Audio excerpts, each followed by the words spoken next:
17 साल की शादीशुदा जिंदगी, जान से भी ज्यादा प्यार करने वाला पति और 2 बच्चों के साथ भरा पूरा परिवार।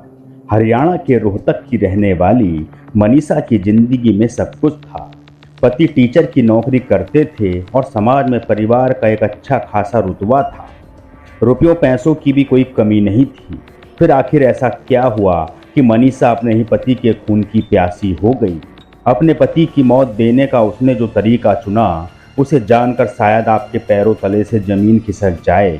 अपने प्लान में मनीषा ने अपनी बेटी को भी शामिल कर लिया। सब कुछ उसके प्लान के मुताबिक हुआ था, लेकिन आखिर में उसका राज खुल ही गया। इस कहानी की शुरुआत होती है साल 2007 से, जब सोनीपत के आंवली गांव में रहने वाले कृष्ण की शादी रोहतक की मनीषा से हुई। कृष्ण एक जेबीटी टीचर थे और पत्नी के तौर पर मनीषा को पाकर काफ़ी खुश थे। शादी के कुछ वक्त मनीषा ने एक बेटी और बेटे को जन्म भी दिया। दोनों की जिंदगी में सब कुछ ठीक चल रहा था कि एक दिन कृष्ण को पता चला कि उनकी पत्नी मनीषा अपने प्रेमी देवेंद्र उर्फ देवा से छिपकर बातें करती है। शुरुआत में कृष्ण ने मनीषा को समझाया, लेकिन वो नहीं मानी। इस बात को लेकर दोनों के बीच अक्सर झगड़े भी होने लगे।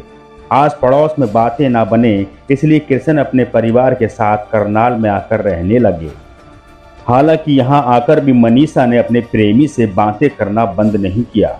कुछ वक्त बाद कृष्ण ने सोनीपत की इंडियन कॉलोनी में अपना नया मकान बनवाया और परिवार के साथ शिफ्ट भी हो गए।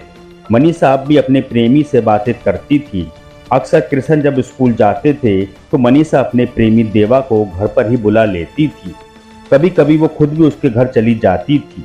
इस बारे में कृष्ण ने जब मनीषा के परिवार को बताया तो उन लोगों ने उसे रोकने या समझाने के बजाय अपनी बेटी का ही साथ दिया। हार कर कृष्ण ने पंचायत बुलाई, लेकिन उसमें भी कोई हल नहीं निकला। मनीषा के परिजनों ने धमकी दी कि अगर उनकी बेटी के साथ रोक टोक की गई तो अंजाम अच्छा नहीं होगा।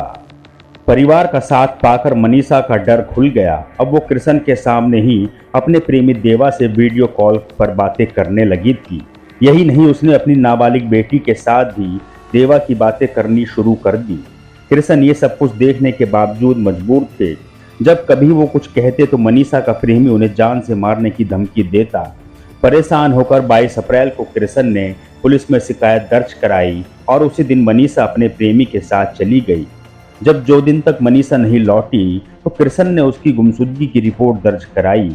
इसी बीच 13 मई को कृष्ण की बहन के पास मनीषा की एक सहेली का फोन आया और उसने बताया कि आपके भाई के घर में उसकी लाश पड़ी है। खबर मिलते ही परिजन कृष्ण के घर पहुंचे तो देखा कि उनकी लाश बेड पर है। शरीर पर चोट का कोई निशान नहीं था।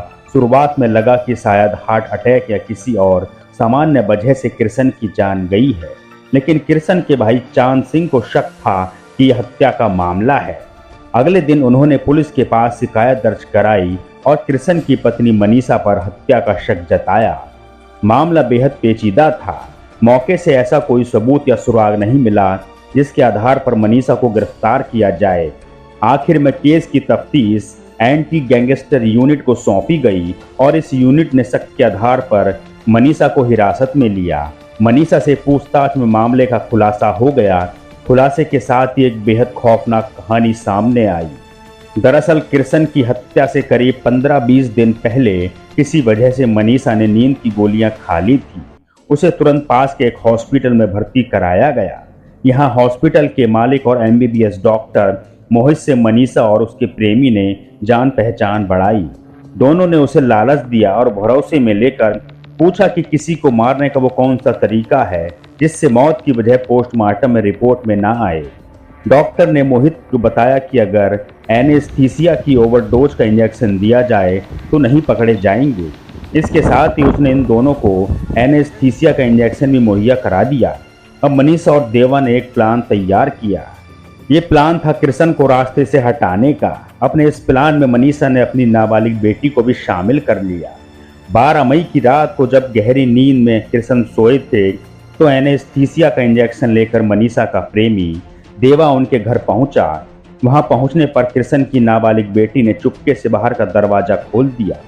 अंदर आकर देवा ने गहरी नींद में सोए कृष्ण को एनेस्थीसिया का ओवरडोज का इंजेक्शन लगा दिया। इसके बाद वो मौके से फरार हो गया। हालांकि पूछताछ में मनीषा और उसके प्रेमी देवा ने अपना जुर्म कबूलते हुए पूरी कहानी बयां कर दी। पुलिस ने इस मामले में मनीषा, उसकी प्रेमी देवा और एमबीबीएस डॉक्टर को रिमांड पर लिया है। वहीं मनीषा की नाबालिग बेटी को नारी निकेतन भेज दिया गया है।